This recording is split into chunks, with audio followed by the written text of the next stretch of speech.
Hi, everybody. Welcome to the Purpose People podcast. We're going to be discovering a little bit more about Simon from Simon Postlethwaite's coaching. What's going to be interesting is to find out how he's made a journey from being a teacher right away through to being a coach. So welcome to becoming on the sofa with us and spending some time chatting about your journey. Thank you so much, Dal. It's really exciting to be here. So I touched in the intro about you being a teacher and then obviously making the transition to coach. And there obviously is a journey that you've been on. So I would say when you're younger and you're at school, most people can't wait to get out of school. Yeah. So why did you think teaching would be the thing that you wanted to do to start off with? My dad was a PE teacher, Okay. was a head of PE. And I think because of that, you met a lot of other PE teachers who were his friends, used to play rugby. And that was probably one of the most common careers that boys who didn't want to go into trades would go to college. So a number of my friends growing up went on to be PE teachers, Nice. but also really enjoyed the coaching element of teaching children how to play sport. So were you a good sportsman? An enthusiastic, a keen sportsman, so loved basketball, loved rugby, and really enjoyed participating. Yeah. But where was it where you made the transition from playing then and you felt that, you know what, you quite enjoyed the sort of like the direction and the coaching and stuff? I think the two aligned really well. Enjoyed being really focused on playing the best standard of rugby you could do. So training and keeping yourself fit. And Saturdays were all about travel or maybe the night before traveling or staying away. But that really aligned within the week, coaching the teams and taking the rugby teams or other sports teams away in the evening and then going straight on to training yourself. So that there was a compatibility between the two. Yeah. So in terms of your journey then, so you've gone to college, you're studying, and then you get your first job. So what did you go in straight in as a PE teacher? Were you an assistant? How did that work? So at 22, straight out of college, got a job in Ashton Park School in South Bristol, Yep. And taught for 5 years as a PE teacher. Absolutely thrived, really enjoyed it. It was fantastic, and got to teach A-level PE, as well as playing sport, as much sport as I could in my own time. And then an exciting opportunity came up to go and play rugby in New Zealand. So after 5 years in Bristol, a really good friend of mine, Ben, and myself went to Hawke's Bay to play club rugby over there, to really experience what it was like in that culture. And what was it like? Phenomenal, absolutely brilliant. Were they all like huge Maoris and? Yes, yeah. My passing came on tremendously in that culture, but it was brilliant. Really, so many similarities, but then stark differences in their approach to the game, and improved a lot as a player, but also as a person. It was fantastic to go to the other side of the world. We did some PE teaching over there, but in the holidays, our rugby coach had a cattle station, and he would take us out and work on the quad bikes, rounding up all the cattle, and really phenomenal experience. I met an amazing group of guys who we're still, because of social media, we've got a little group chat. And we chat sort of every day and stay in touch. So obviously that journey is quite an interesting one in terms of you've gone to the other side of the world and you're coaching or whatever. And then, so at what point did you start thinking, okay, gonna almost settle down and do the responsible thing? Or how did that come about? So when I returned, the next logical progression was to be a head of PE, to ensure that you had the autonomy to create the best PE experience for the students. And a big part of that role was developing the teaching within the department. So having trainee teachers come in or newly qualified teachers.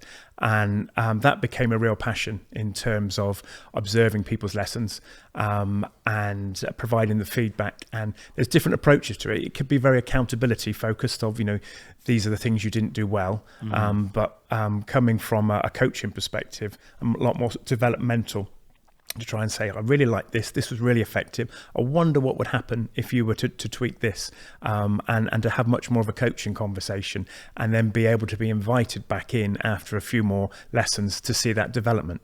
And as that passion continued to develop, the next logical step was to start to do that outside of your subject. Exactly the same principles in a maths lesson, in terms of pedagogy, and then that led to promotion as a senior teacher, to be an assistant head in charge of teaching and learning. Yeah, because I think that's where we connected, and so it's interesting because you obviously went to Australia and then you decided to come back to the. Got to challenge that. Went to New Zealand. New Zealand, sorry, you went to New Zealand, but then you made a decision to come back to Bristol again, which is interesting. So, what was it that drew you back to Bristol as opposed to anywhere else? I think I was 27, so I was out there January 2002 to Christmas, and it was fantastic. The adventure didn't end because we sent several guys from the club came over to play at Keynsham at my club. So that continued, but it was time to settle down. I wanted to come home, back to my family, but also to start to find a partner and hopefully start a family.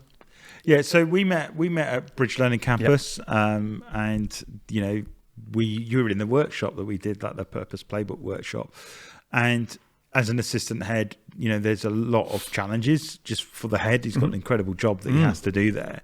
What were your challenges as a teacher? Well, what were you starting to see? Because you got this thing of, I'm a coach, and you're in a system that is heavily criticised for not working. And obviously the head that's there, he's trying to make a difference. He's trying to, bring things forward and stuff like that. So I mean, there's a lot of change management at that level. They had a lot of investment, didn't they, in terms of their structure, but the infrastructure needed help, and that's why he's done such a great job. But fantastic. So what about from your perspective? What did you see? I think from a personal perspective, I had equated promotion with progression. Because when I went to become a head of PE, felt like the logical step, and that was really positive. From head of PE to assistant head in charge of learning, that had a natural link.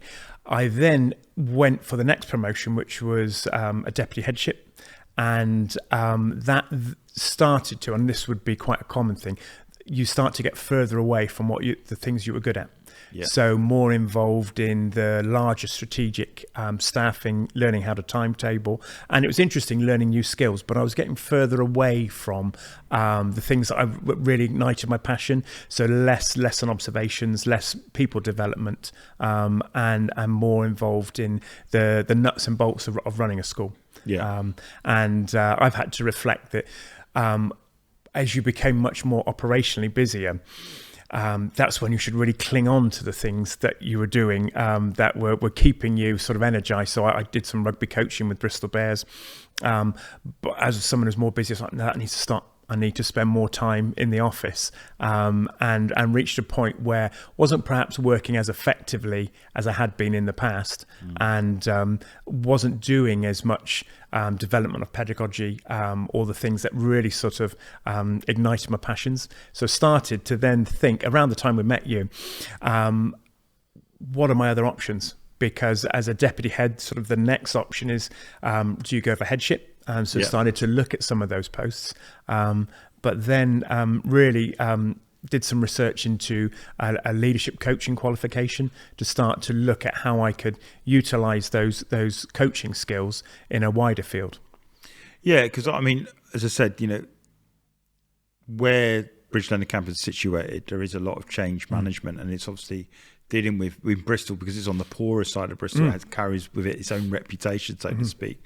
And I could see the work that Rupert was doing behind the scenes to try and really rally the troops and get them focused. And I think the Purpose Playbook enabled us to get everyone on the same page, which is interesting. But I think maybe it helped solidify what people wanted out of life as well. And I think that's sometimes the natural thing that comes out of this, is that when we're asking deep questions of purpose with the team, the individuals then start asking questions about purpose themselves.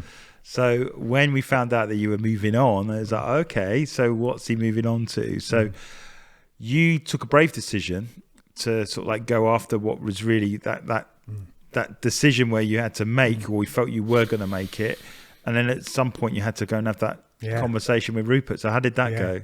Well, I think I absolutely loved my time at Bridge Learning Campus. I was there for 7 years, which I think is an ideal time. And there was a huge amount of positive work by all the leaders that were there, and to be part of the leadership team that contributed towards the school being recognised as good in all categories. Amazing. But I was also really conscious of how I wanted, when I felt it was the right time to move on, being able to hand your notice in as early as you could do, to give the school lots of time to recruit. And it was a really good conversation around, I'm starting to think about this. I think, this is where my strengths are, and was really supported. So things like being given the time off to start the ILM coaching qualification was really, really appreciated. Yeah. So obviously you're doing the ILM and you get a sense of, what level was that? 7? Level 5. Level 5, yeah. And within that, do you then get opportunity to coach other people? So I guess when you started doing it, is that when it's like really began to sort of like solidify that this is actually what I really enjoy? Yes, absolutely. So part of the qualification was to get 3 people to work with, to provide coaching, to build up 18 hours. So started that whilst I was finishing my last few terms as a deputy head. And really exciting to meet people in completely different fields that they were working. So one lady owned a series of retail shops, another guy worked professionally in rugby, and the third person ran their own coaching company, as in sports coaching company. Right. So it was a big step leaving, having been 25 years in full-time work in education, but also really liberating and exciting to think, crikey, it's not a 6-week holiday and then I return in September. It's a 6-week holiday, and September I have to start earning money. So talk us through that, because that's where a lot of people find themselves, and I think within the teaching setup, they obviously want to give long enough notice because at least a term or whatever, but actually having to make that jump to say no more salary, I'm going to back myself. How did that work in the family dynamic, at home? What was the response to I'm going to do this? What was that like? I will never underestimate what a leap of faith my wife took in me to do that.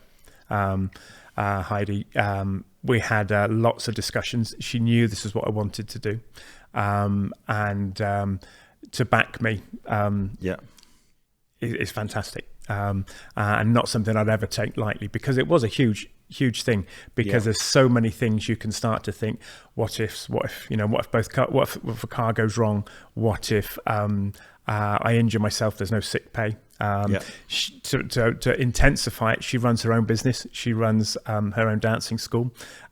So I was always a safety net to that in case things ever didn't go to plan with that. It was. They were significant conversations, but they had been going on for quite a long time. So nothing was sprung. But I think the aspect of, when you're trying to live life on purpose, it absolutely helps when your partner backs you. Without shadow. And I think sometimes that the responsibilities often hinder people making that jump, because it's quite a big, because it is a leap of faith on your part, but absolutely it's a leap of faith on your wife's part to make that decision, because it's no longer comfortable, and certainly when you're starting off, then every penny sort of counts. That support was invaluable. So in the first days of not having a salary, although we'd pulled together a nest egg, so we knew there was some there wasn't an immediate urgency, but in my mind it was like, right, I can, whilst I'm setting this business up, I can go out and I can earn money delivering some rugby coaching sessions, or I can do but relatively small amounts of money. And it was my wife who just said, what are you doing? You're going to end up making yourself operationally really busy for a really small income. Now is your time. You've been preparing for this, but now's the time to really think, to prepare yourself and be as strategic as possible, as opposed to just worrying about the money. The money is okay for the next few months. Now is the time to be really making these measured, careful decisions, and support like that is invaluable. Does it, because I remember when I made a bit of a leap similar to yourself, and did you feel acting? Did you feel like you were acting for a time until you got your clients? Did it feel strange? Absolutely. It's like I'm a coach, but I might have only coached one person in 3 weeks or something like that. Yeah. Because I think that what I'm trying to illustrate is that it's not a bang and then I hit the ground running and I've got clients coming out my ears. You have to wrestle with that. Because your whole identity's gone. I think that's the biggest thing I could say. Yeah. Your identity as a school teacher or whatever role you were doing is gone. And now you're in this situation where you're like, I've decided I am this. Yeah. But then you have to do stuff to qualify yourself as you are this. Yeah. And, what I found is that people have quit and they've really struggled in that place and then gone back. So were you ever tempted to go back? That's a really, really valuable question. In terms of that was intensified because the people I was coaching had to be done free of charge whilst you're working towards a qualification. Right. So even perhaps when you were coaching, it was something you were offering for free. So you didn't perhaps get that, wow, this, I'm earning and justifying this. So yes, there was times when I think in my mind, I thought if I was offered a part-time leadership role or a short-term cover, I would be able to have the flexibility to do this with the added security. One of the things that I did do, which was really beneficial, is I registered with a PE supply agency. And I visited 13 different schools between September and Christmas just to earn some extra money between setting up coaching and to go in with your backpack on and your PE kit. And PE is a very close-knit community, so to knew everyone, but to just rock up at 9 o'clock, meet some great children and teach some really enjoyable lessons, but then go home at 3 o'clock and have 3 or 4 hours of admin time and emailing and networking. But that was really interesting to go from leaving school as sort of a deputy head who's involved with timetabling, but then to go back in, but also to go and see lots of different schools. And whilst in there, really looking at the leadership culture and observing the heads and the senior team and looking at how they were going about leading the staff. That's an interesting one, because I think for me, when I went freelance, it enabled me to see how other operations work.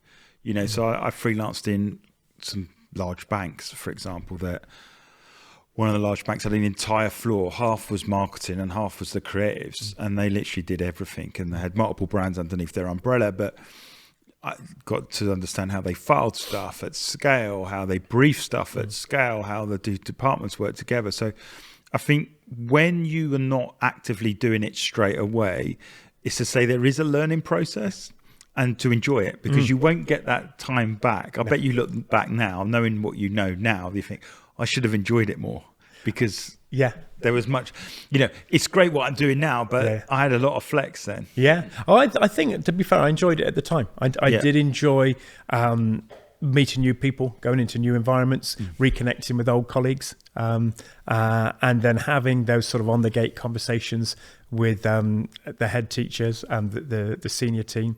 It was really, really invaluable to really look at different contexts. Yeah.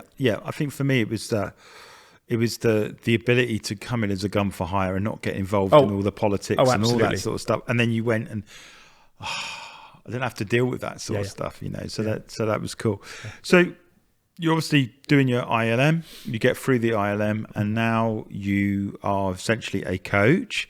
What was your first big break where you thought, yes, this is starting to work? So I had a really good contact, a CEO of a large company in Swindon, and that was a big chip to cash in. So I had coached him when he was a rugby player. I coached him for 3 seasons, a really good link to use, but great guy who led my ILM, who I would ask for advice. And he said, why don't you learn how to coach contract and have those initial conversations between September and Christmas. Give yourself 4 months before you meet with him. And that was brilliant advice, because if I'd done it in September, he would have met with me out of loyalty. But having had lots of time to practice this with the people I was qualifying with, I was far better at Christmas. And so met him this time last year, and in his head office. And at one point in the conversation, it was lovely to see him. He waved over and brought over his chap who's head of development. He said, he would be more in tune with you. And it was one of those moments you just had to take the bull by the horns. And I just said to him, as he was ready to go back to his office, would you fancy a one-off coaching session in January? To which his response was, do you think I need coaching?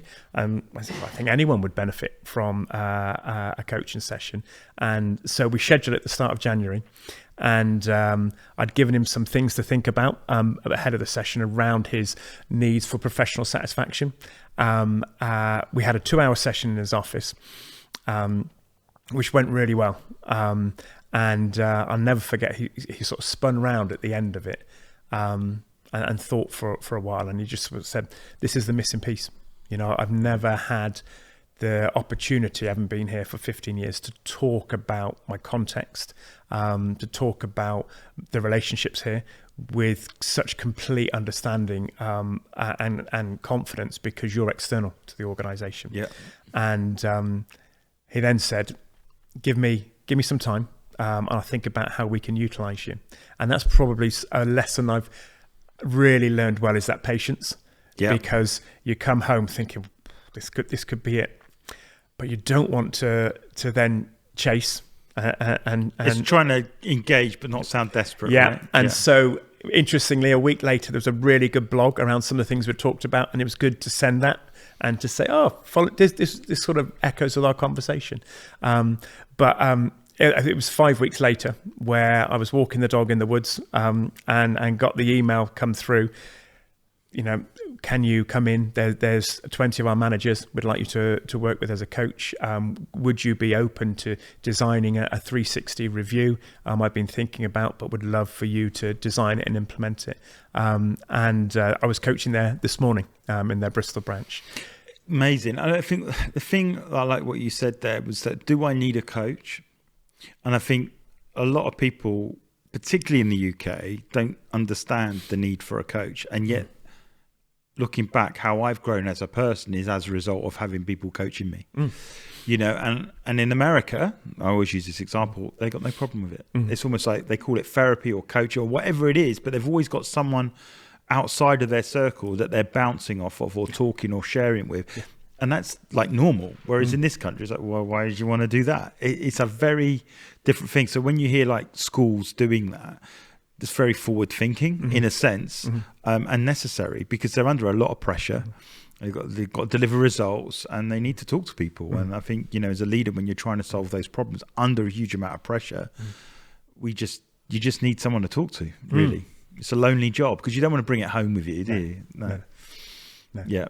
So from my perspective then, you now got this contract, you're doing load of work there, whatever. What does the future look like for you now, Simon? Now you've got your contract, and now you want to grow and scale. Do you see yourself with more than one coach, or is it always going to be you, or have you not got that far? That was Hills Group, which is a construction company. And alongside that, I've got some contracts in education. So working with senior teams, and where I am now is I've very much utilised my own network of people that I've worked with or known through sport. And so now it's around launching my website and recruit and making myself more accessible in terms of my network. What's been really good over the last few months is meeting new potential clients and being able to have the authenticity to say, this is what I'm currently doing. And I've got some really good testimonials that I can share, and they've said, give me a call if you'd like to find out what Simon's done with our organisation, and the same in education, because it starts to just show that credibility. I think the thing is that there are multiple ways you can grow this business now, so someone might have you as the main coach, you're the one that's the premium leader, and you have like a group of coaches, or you got a coach by association, so you got a whole load of coaches as a network, and then you're referring or whatever. What does 10 years on look like for you? One of the things that I'm really, really enjoying is the variation. And so alongside the coaching, I applied to be a visiting fellow. So 4 days a month, I deliver qualifications in education. So the the NPQLT, National Professional Qualification for Leading Teaching.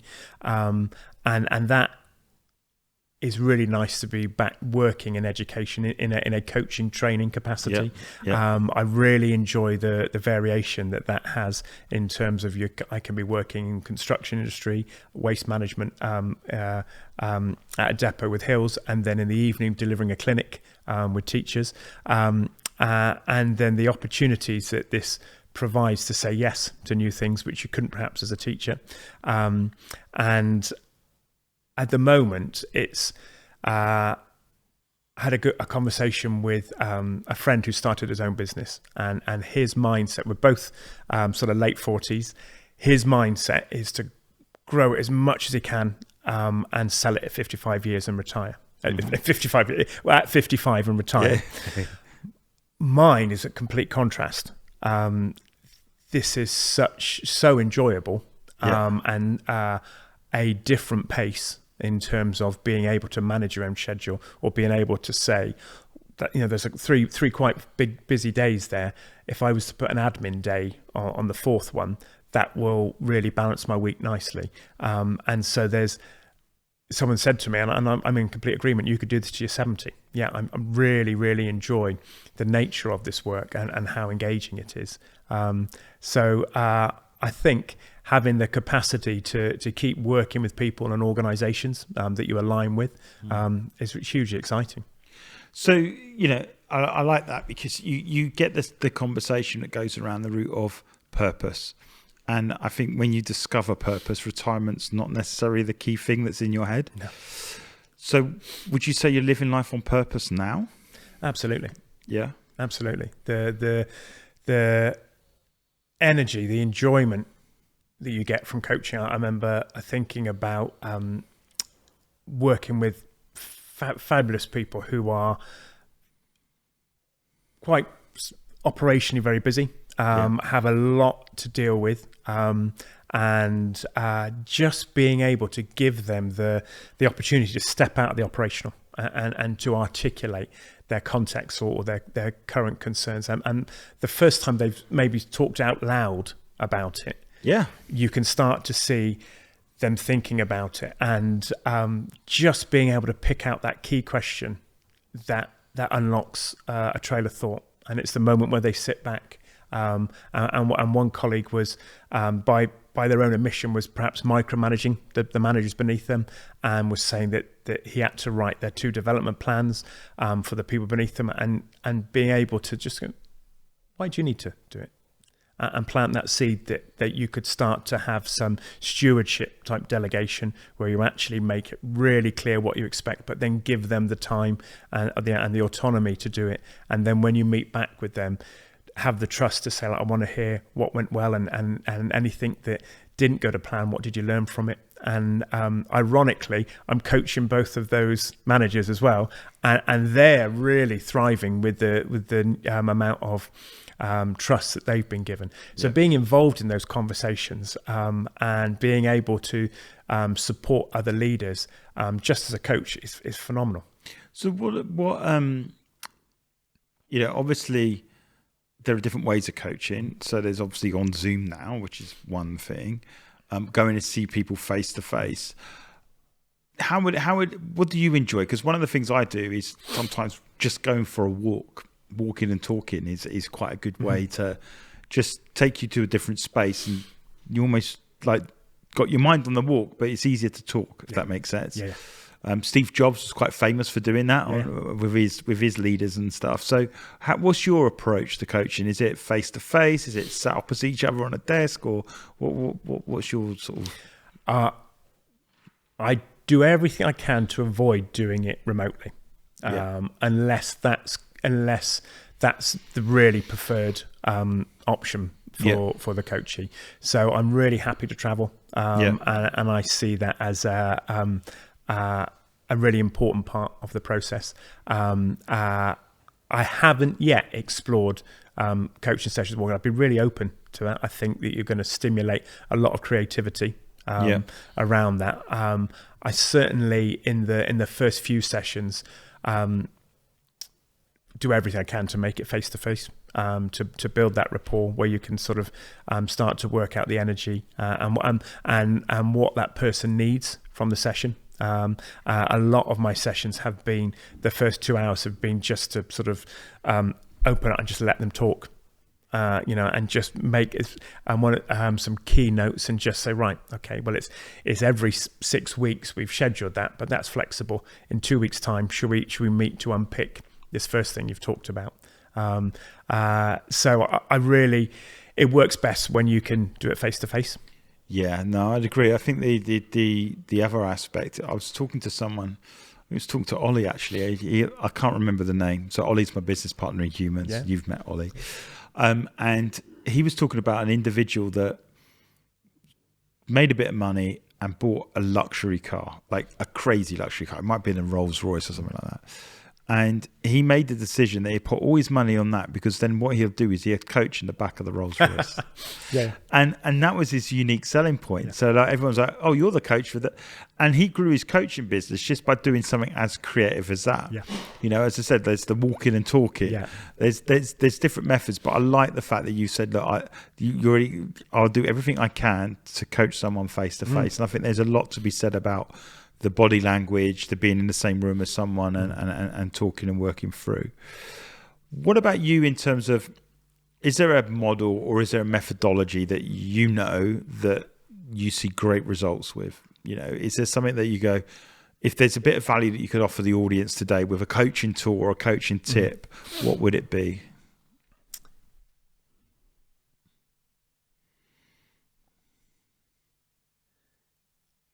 I think it's the real focus around having a very open approach.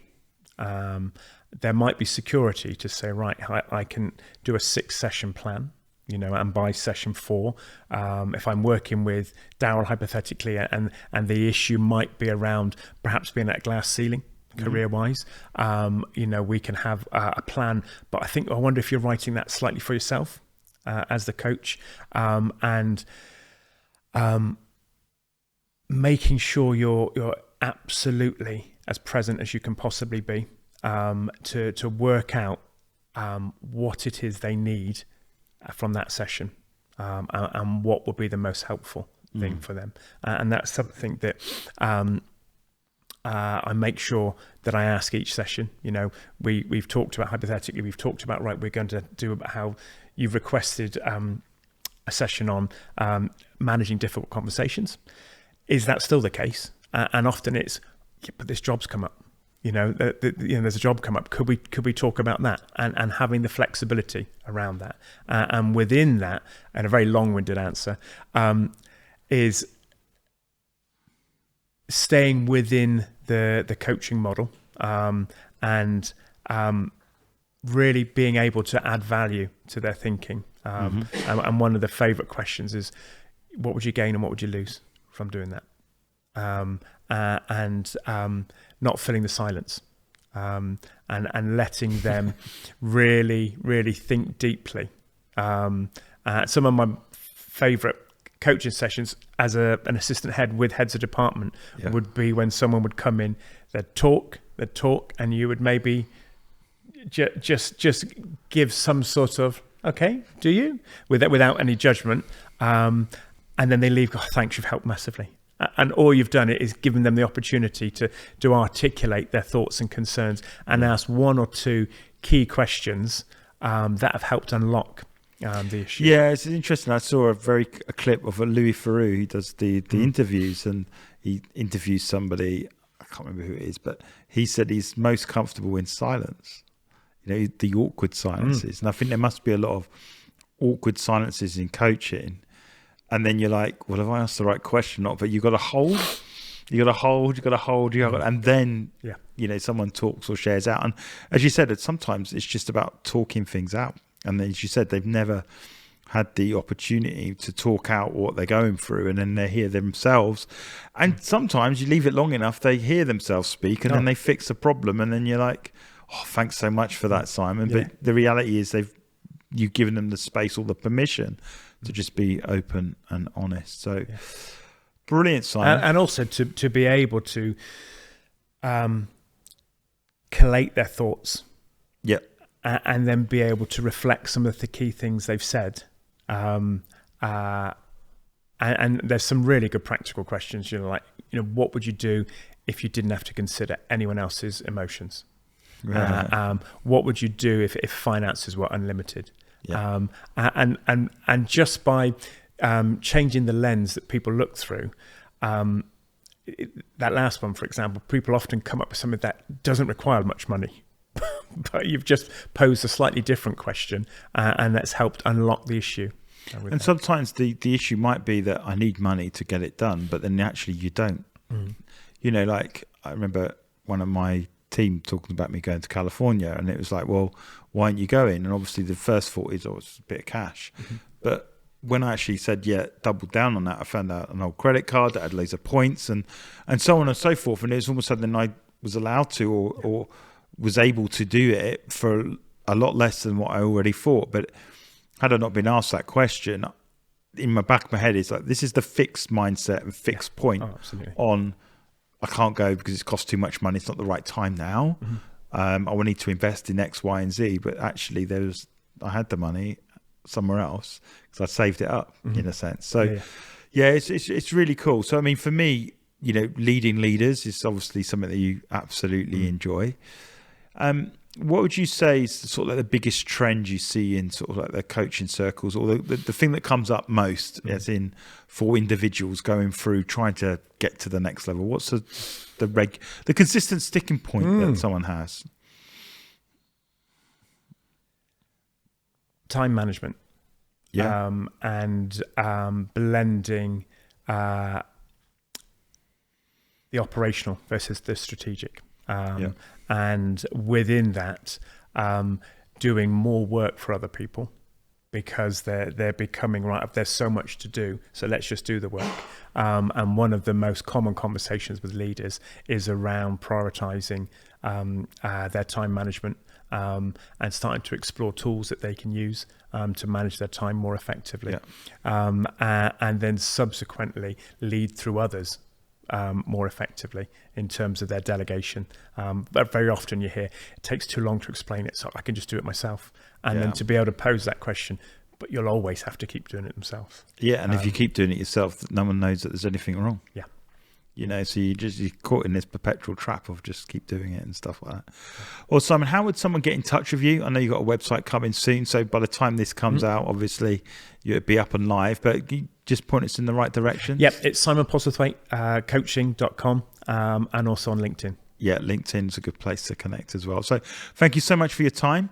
Some great insights there about family and taking the big brave steps. But it's been a pleasure to see you make those steps and watching your journey just grow and escalate. So thanks for taking the time. Thank you so much. Cheers. Everybody, thank you for listening to the Purpose People podcast. You can obviously see us on YouTube, where you can see our wonderful setting here that we film every time we do a podcast. But you can also listen to us just in your ears on Apple, Amazon, Spotify, and Google. Please like and subscribe to YouTube, and please leave a review on our podcast. It really helps us get the message out that can help people live a life on purpose, for purpose. We want to help you make purpose a priority.